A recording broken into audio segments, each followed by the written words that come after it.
Hello, my name's Houston, and these are my favorite video games of 2024.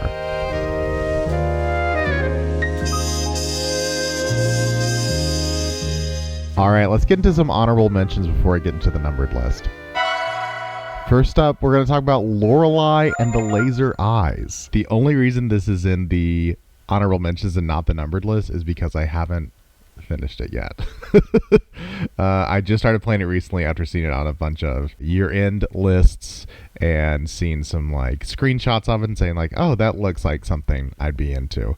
Also, the name's really stupid. So I thought it was a game that it's not. So what the game really is it's a weirdo puzzle game. You play this character who gets a letter from this occult filmmaker asking you to come meet them at a hotel that's kind of in the middle of the woods. When you get there, stuff starts seeming familiar to your character. The filmmaker wants you to take part in this weird ritual and is talking to you like you already know what's going on. And it kind of starts feeling like, hey, maybe you've been here before and maybe your memory isn't as good as you thought it was. So when he asks you, hey, can you help me take part in this like ritual, you want to remember what happened to you. So you agree to hope to get that information out. What this looks like from a gameplay level is it's a series of like brain teasers and number-based puzzles.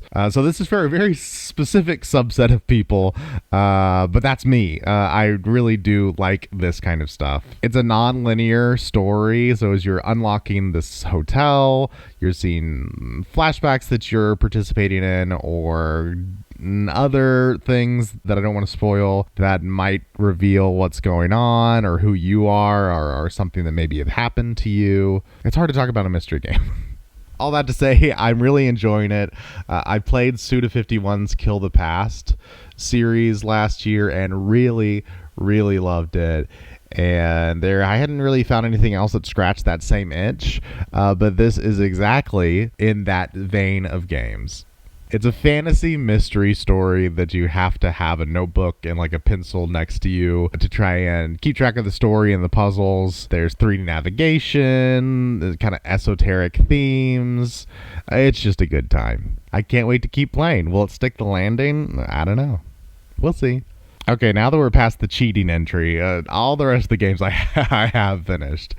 So my other honorable mention is Indika. I picked up this game just based on the cover alone, but Indika is what it would look like if Yorgos Lanthimos made DLC for a Naughty Dog game.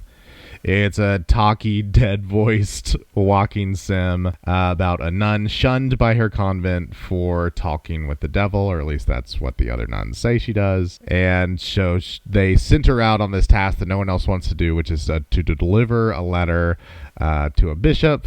And this all takes place in late 19th century Russia, and we're following her on her journey to deliver this letter through the snowy banks of Russia. Indika is so much fun because it is such a novelty, which is that it's a walking sim that actually has good writing in it. I feel like anytime someone says this game has good writing, I play it, I'm like, okay. But this game has good writing, and not just like for a game, it's good writing. The tone and kind of thought process behind making the game is really interesting too. I'm going to read a quote from the director on their thought process behind it. So he looked to Russian literature for the inspiration in both dialogue and the actions and the verbs in the game. Quote, if you read Dostoevsky, Tolstoy, Pasternak, you probably notice that the stories often don't try and captivate the reader with an action-packed plot. They prioritize thoughtful, deep, sometimes verbose reflections. And so the story reflects that. It's not a whole lot of action, or the actions that you do are very mundane, with lots of kind of philosophical musings throughout. So, for instance, one of the first tasks that you do is you have to get water from a well, fill up a bucket, and you're just sitting there slowly pulling up the bucket, filling up the well, walking over and pouring that bucket into a larger bucket, and then walking back and doing all that again. So you'll be doing tasks akin to that, or just walking, and you're having these verbose kind of religious conversations, which can be very, could fall on its face really easy, you know what I mean? But this really executes it in a fun way. Does it always land for me? No. It gets trapped by the genre a little bit too much sometimes. But there's really interesting camera angles, fun discussions, and overall, the tone of this is just so fun. Just one other call out for something that I thought was really stylistically cool that they did in this game was how they handled flashbacks. In movies and TV, it used to, obviously, everything used to be shot in black and white. So it's become shorthand for if a scene suddenly is black and white in a movie or TV show, that's kind of shorthand for it's a flashback. Right? So what Indika's decided to do is to, when they do a flashback, instead of looking to the history of film, they look to the history of video games. So early video games, what did they look like? They were pixel arty and top down or whatever. You know, it looks like a NES game or an Atari game. And that's how the flashbacks are presented in this. There's some real shining moments in this. I really like the ending a lot. And there are moments throughout where I was like, wow, okay, walking sim. Not enough to put it on my numbered list, but really good. If you're a fan of that genre, you have to check it out. For me personally, absolutely, I have no trouble saying it is one of the best walking sims I've ever played. Now on to the numbered list. At number 4 is the Crimson Diamond. We're in a hotel with Lorelai. Now we're back with another hotel-centric game. The Crimson Diamond is an Agatha Christie-style cozy mystery game where you take the role of Nancy Maple. Sound familiar? A reporter and amateur geologist sent to write an article about a diamond found in the belly of a fish outside of a family-owned bed and breakfast deep in the woods. Once you get there, you find more than a diamond in the belly of a fish. You find family members fighting over the rights to the land, a question over a father's will, and it's not long before a murder occurs. This game is wall-to-wall, gorgeous pixel art. Just walking around it looks great, but it goes even harder in that there are these occasional cutscenes that just dropped my jaw. They were so pretty. The interface and structure of this game is super old school. All the actions have to be typed, like talk to Stacy, you type out open cupboard, hide behind tree, etc. If you played any of those old Sierra games, this is in that style. And similar to those, the mystery is much deeper than you anticipate. In some of those old games, they had on screen at all times like a counter that said how many, like 0 of 700 or whatever, how many things you could find in the world. It doesn't say that, but that kind of thing is in the game in the background. I won't spoil anything, but it does really play on the mystery of it all with this, in that and sometimes in narrative games, if it's a mystery game, you can't progress until you find the right clues or if you solve the mystery. At the end of this game, even if you finish your time at the hotel, it asks you questions to kind of test how much you understood or found out about the scope or the details of the case or what was really going on or people's connections, etc., etc. And even though I thought I did well, it turns out there were so many things that I had missed or didn't know, despite still finishing the game and feeling satisfied with all the information that I'd found. It's a text-based, old-fashioned game, so there's old-fashioned friction that comes with it. Even the choice to, for instance, they don't allow the verb use, so you can't just say use the door. They'll say we can't use that in the game, for instance. Or use the tea kettle. You can't do that. You have to be more specific. And unfortunately, there's not music throughout the entire game. If it did, this would be honestly higher on the list. But if you can deal with that old-fashioned sensibility, the vibes here are unmatched. Number 3, and some of you guys may just straight up skip this one, it's Shadow of the Erdtree. 2022's fantasy juggernaut Elden Ring got a sequel in the form of DLC this year in Shadow of the Erdtree. While the base game was about nobles fighting to rule the kingdom, this DLC focuses on an investigation into one of the nobles who has gone missing. You embark on a quest into a realm magically sealed away from the rest of the world, uncovering a shameful past looking to be hidden away, while encountering the victims of the ruling class trying to save face. In my opinion, Shadow is, without a doubt, FromSoft's most experimental game since Sekiro, and that starts with how the story is told. Like most FromSoft stuff, what actually is happening is purposefully hidden, asking you to be an archaeologist if you care to know about the context of the people and events of the game. Notoriously, NPC quests give like the most vaguely gestured of hints as to where they'll go next to continue the story and where you need to find them, or else the like thread is broken. And the narrative treats you just like another person in the world, not a chosen one. So it's in an enormous world. No one's like, hey, sir, here's all the information. And a huge world like Elden Ring that just makes it more impossible to navigate without a guide as compared to something more compact like a Demon's Souls or something like that. Shadow of the Erdtree immediately subverts this convention that they've been going through for the last, like 6 or 7 games. When you enter this new world, every NPC gathers around waypoints that are dotted around the map, that are these huge spikes of light that shoot into the sky. And one of the first quests you have is just to locate all of these waypoints.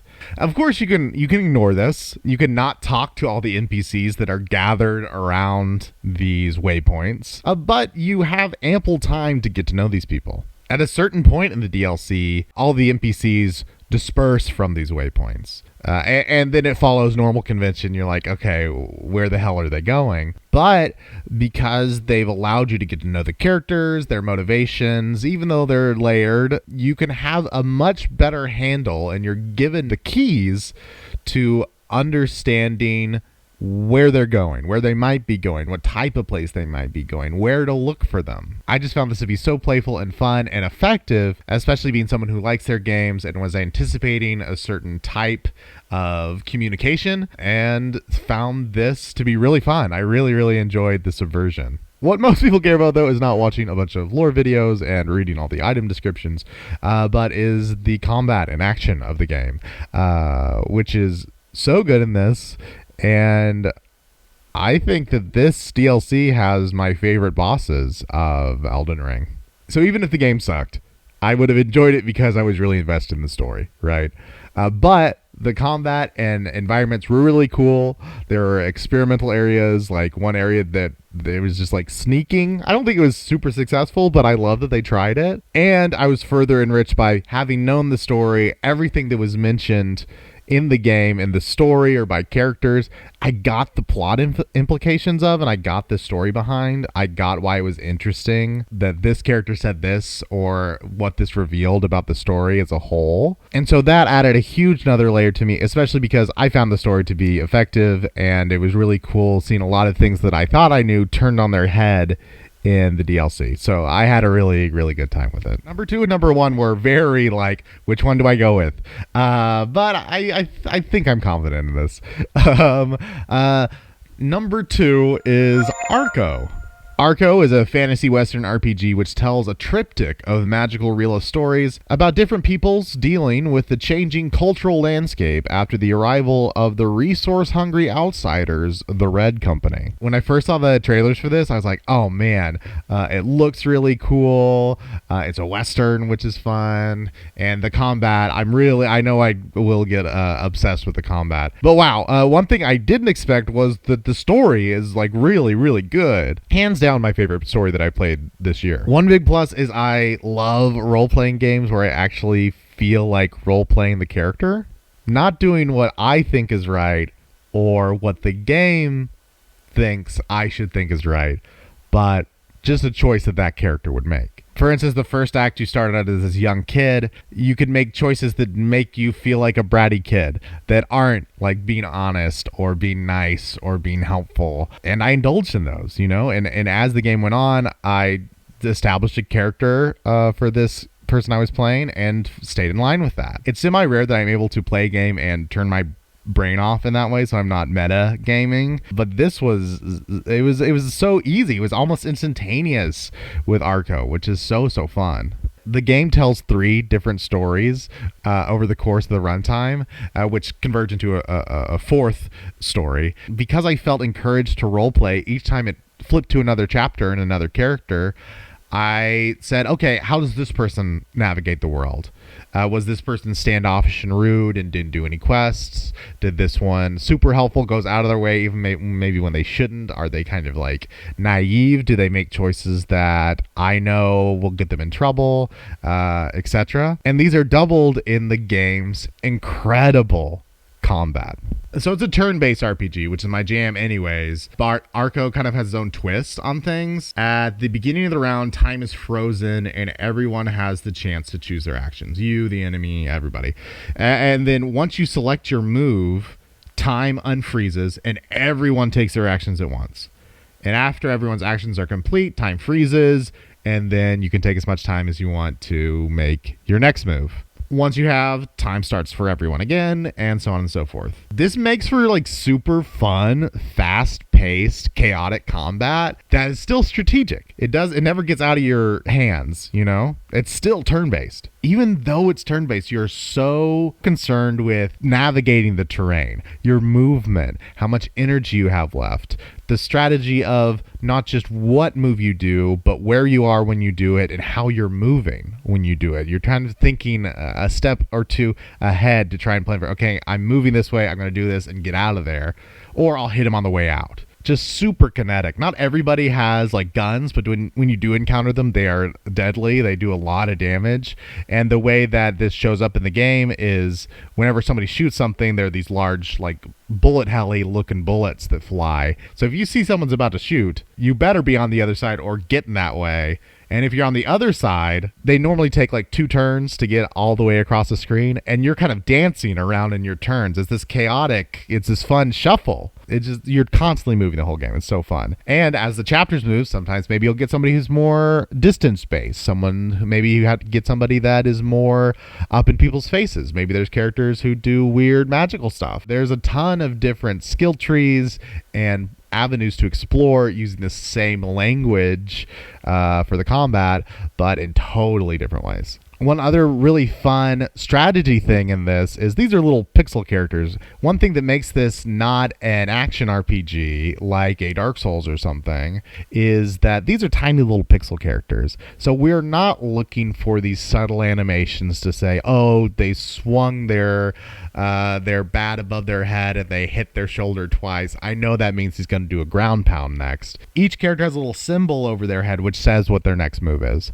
So you can plan accordingly for what you want your move to be once time unfreezes. Into the Breach did something similar to this, but it is just such a fun way to turn something into strategy. And if that makes it sound like it would be too easy to predict what they're doing and then circumvent it, if you're outnumbered, there's a lot of calculations going on. On top of that, like I said, the stories are so good. If any one of these stories was just the whole game, I would have been happy. But the fact that we get all 3 of them, then they come together, they really bounce off each other in an interesting way, and ultimately it is better than the sum of its parts. Not to mention it's like really cool diorama style art. Man, it was really hard for me to not put this at number 1. But Balatro came out this year. Yeah, my number 1's Balatro. Balatro, what can I say? This game is an actual piece of dark magic. It digs at your brain even when you're not thinking about it. And I've had multiple friends tell me that they just had to uninstall it because it was too tempting to play. Like Tetris, it's a game that's easier played than explained, but I will try. Basically, it's a card game where each round you're trying to make a certain score to reach the next level. Points are scored by playing poker hands. So you play like a pair of 4s. That's 4 plus 4. You get 8 points. So after each round, you go to a shop where if you have enough money, you're able to change the way that you score points completely.